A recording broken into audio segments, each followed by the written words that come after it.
estoy grabando otra vez. La organización jerárquica funcional, que es un poco, obviamente que son diferentes tipos de modelos que fueron subsiguiendo a lo largo del tiempo, que son algunas cosas que igual yo les fui diciendo. Primero surgió para esta organización jerárquica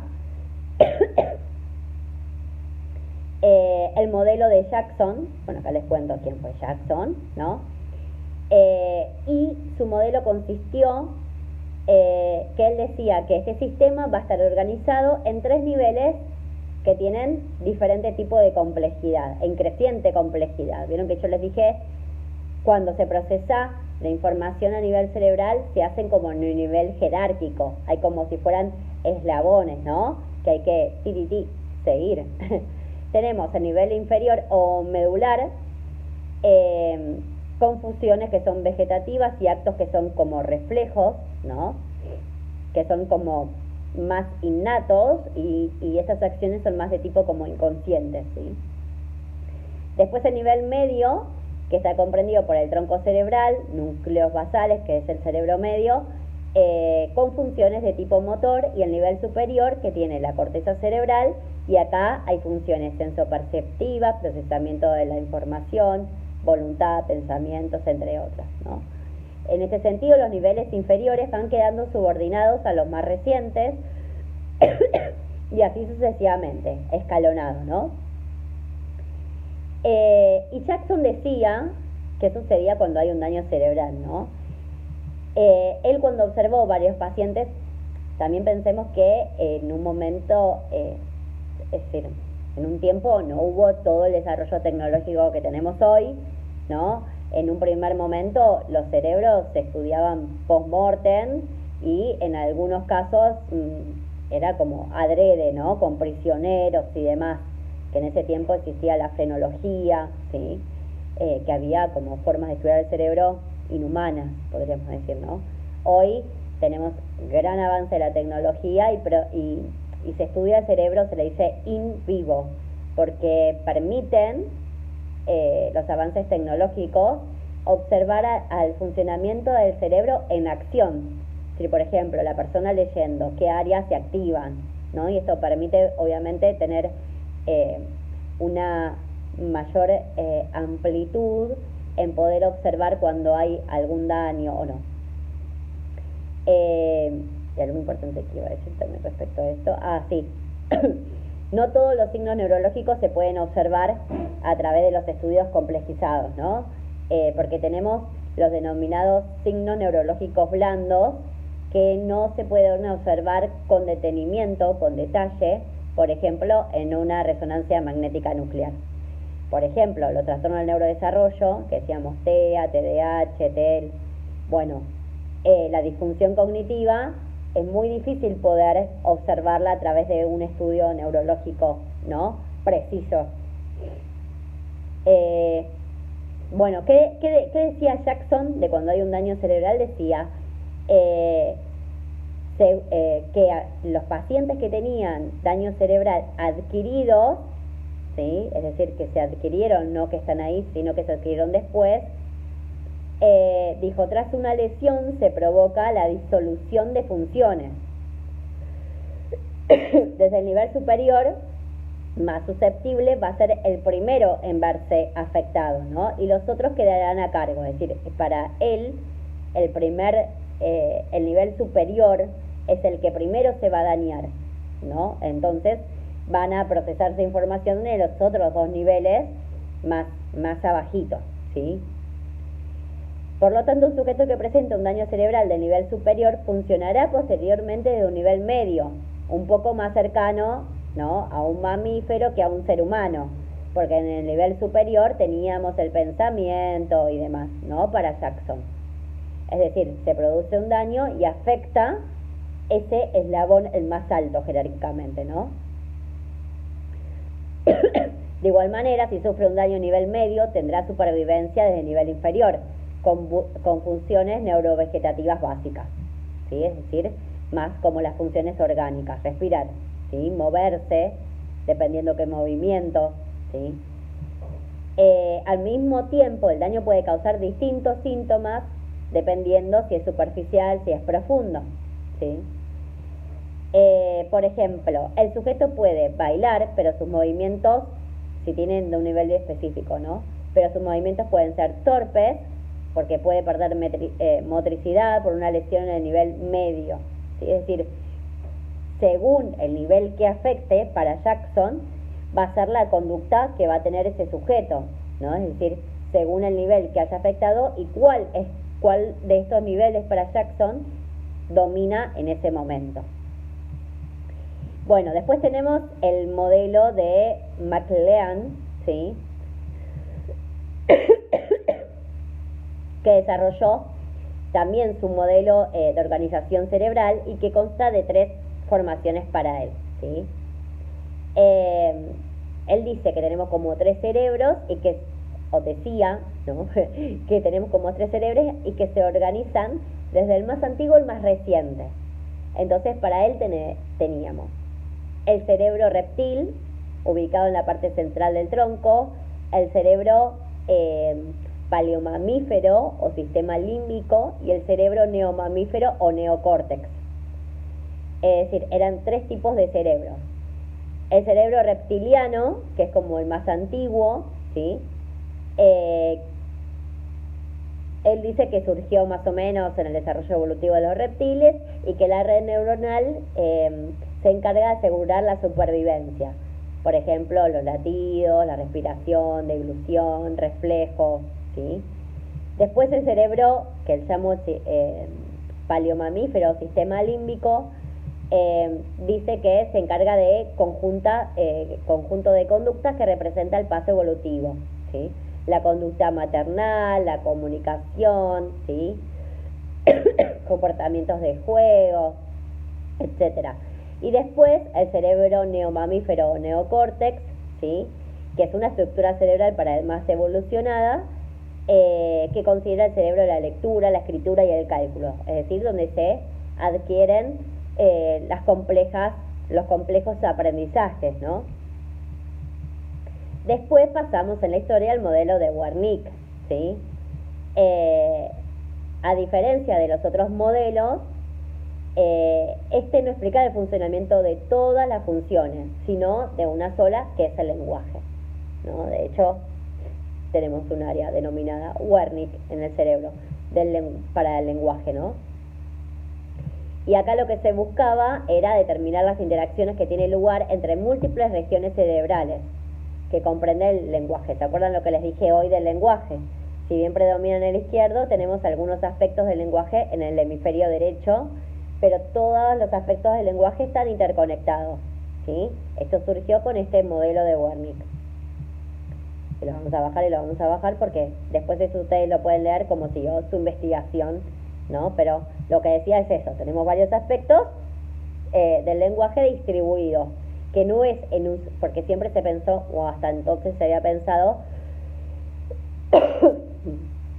que era una sola área cerebral, ¿no? Que era el hemisferio izquierdo. Después tenemos el modelo de sistemas funcionales complejo, que lo propuso Alexander Luria, que fue un reconocido neuropsicólogo, que más impacto generó también con su modelo de funcionamiento cerebral, ¿sí? Y brindó muchos conocimientos que se mantienen hasta el día, relacionados con la neuropsicología, la psicología cognitiva, el lenguaje, entre otros. Su modelo consistió en que cada función decía que debe ser entendida como producto de un sistema que es funcional y que es complejo, ¿sí? Que es holista y que es dinámico, es decir, la función no pertenece a un área del cerebro en específico, sino que comprende varias estructuras, conexiones que trabajan en conjunto, ¿sí? Y por eso en una misma área estaría implicada varias funciones, que es lo que hablábamos hoy. Que yo les decía, el cerebro funciona en paralelo y distribuido, ¿sí?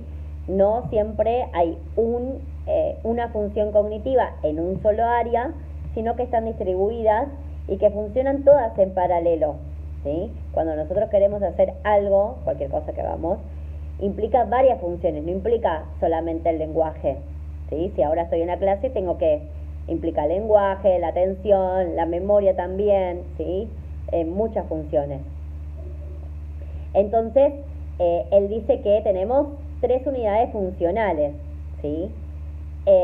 Una para el tono y vigilia, otra para recibir, procesar y almacenar información, y otra para programar, regular y verificar la actividad mental. Y que está organizado jerárquicamente, ¿no? Como decíamos, de forma como escalonada. Y tiene diferentes zonas. Tenemos el área primaria de proyección, que está en contacto con la periferia, envía y recibe estímulos, el área primaria de procesamiento, ¿no? Que se ubica en la corteza prefrontal. Después tenemos el área secundaria de proyección y asociación, es decir, esta área secundaria procesa información y prepara programas, es decir, prepara a ver para qué lado va esa información, podríamos decir, ¿no? Una manera como de clasificarla o de ver cuáles van a ser las funciones más importantes involucradas en este procesamiento.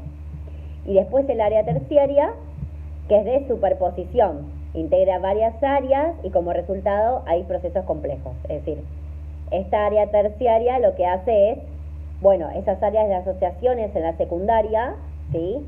Lo que hace es agruparlas para dar, podríamos decir, como a lo bruto, un resultado, ¿no? Es decir, procesar un tipo de información. Concretamente, ¿no? Porque va llamando como a las áreas involucradas.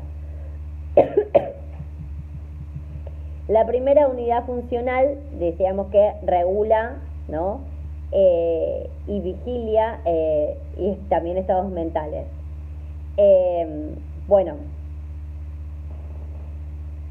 Esta primera unidad funcional es indispensable en el curso normal de nuestros procesos mentales. Mientras dormimos, no podemos, por ejemplo, recibir y analizar información, programar actividad mental, etcétera, ¿no? Sin esta unidad, la persona no logra activar su cerebro y se quedaría dormido, por ejemplo, en el medio de una actividad, ¿sí? Incluso también poniendo en juego su vida. Y por eso es imprescindible siempre tener un óptimo estado de vigilancia. Las estructuras involucradas, cerebrales involucradas en esta primera unidad, son las zonas desde el tálamo, núcleo caudal,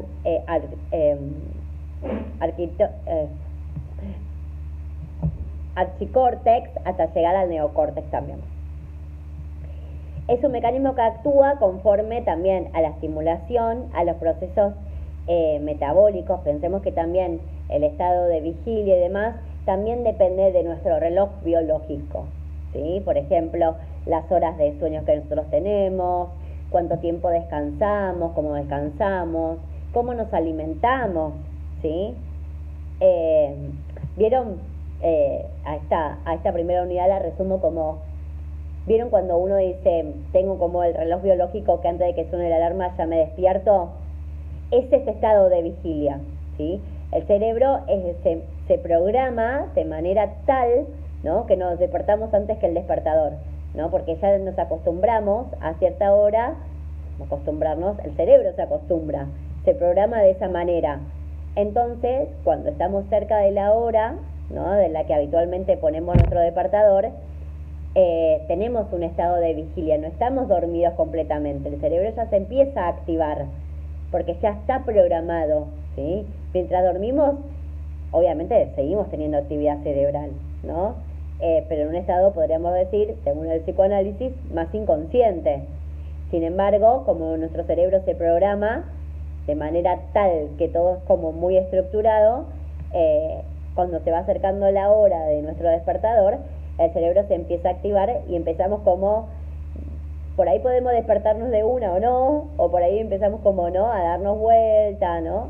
Y ya enseguida va a sonar el despertador. Ahora, si hay un daño o lesión en esta primera unidad funcional, se manifiesta, por ejemplo, con agudo descenso del tono cortical, estado de sueño alterado, ¿no?, que que aparece también en los electroencefalogramas. Si el daño es extenso, el sujeto puede estar en estado vegetativo persistente, ¿sí?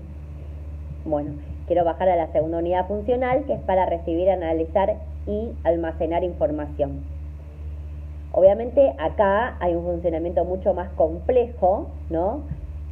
Porque acá se puede localizar funciones y actividades propiamente humanas, como leer, escribir, calcular, ¿sí? Y acá aparecen otras áreas involucradas, ¿no? Regiones laterales del neocórtex, superficie convexa de los hemisferios y demás. Lo que hace esta segunda unidad tiene que ver con el procesamiento cerebral de la información, que se capta a nivel periférico, ¿no? Como decíamos, a través de nuestras vías sensoriales, la visión, la audición, etc. Y esta organización de los estímulos que captamos a través del medio, ¿no?, que nos rodea, permite a la persona generar aprendizaje en una interacción dinámica, ¿no?, entre el medio, que es lo que les hablaba al principio, ¿no?, que primero percibimos eso a través de nuestras vías sensoriales y luego se procesa, pero lo primero que hacemos es percibir, ¿sí? A nivel visual, los estímulos, por ejemplo, son captados por el órgano sensorial periférico, que es el ojo. Una vez que el estímulo pasa a nivel cerebral, el nervio óptico, por medio del quiasma óptico, lleva la información visual a los dos hemisferios.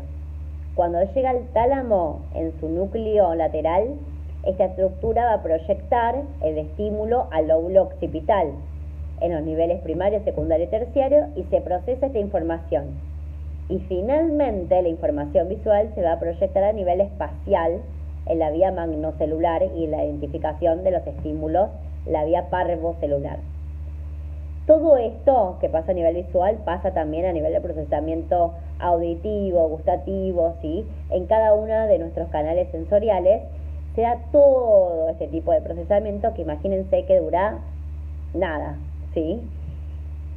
Porque fíjense que pasa por varias áreas, no solamente del cerebro, sino también de nuestra visión, ¿sí?, de todo el sistema visual.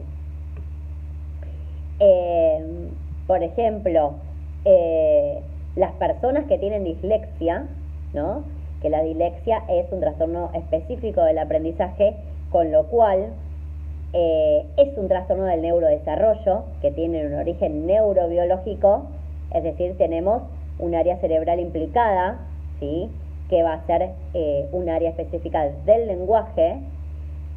Tienen grandes dificultades en la percepción visual, ¿sí?, en el sistema, en la vía parvocelular, por ejemplo, y cómo viaja esa información visual. Y es por eso que ellos perciben visualmente de una manera desorganizada. Aparece lo denominado aglomeración visual. Esto que nosotros vemos ordenado en el documento, para ellos aparecen como letras todas mezcladas y revoltosas, por ejemplo, ¿sí?, porque tienen dificultades en este tipo de procesamiento justamente, ¿sí? Pero fíjense que no es que ven mal, ¿no?, que digamos que su dificultad reside en alguna dificultad propia de la visión, sino que a nivel cerebral, ¿sí?, porque hay una dificultad ahí que se manifiesta, podríamos decir, entre comillas, no es la palabra, pero para ejemplificar un poco más, ¿no?, que se manifiesta por este circuito de información que se recibe visualmente, ¿sí?, pero es en el cerebro, no es que ven mal, porque de hecho ven bien, si no tienen problemas visuales, ¿sí? De hecho, obviamente se descarta algún problema visual con un oftalmólogo antes del diagnóstico de dislexia. Bien, bueno, a nivel somatosensitivo y demás, el olor y demás.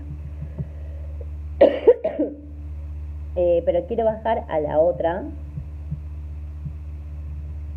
Espérame. Acá.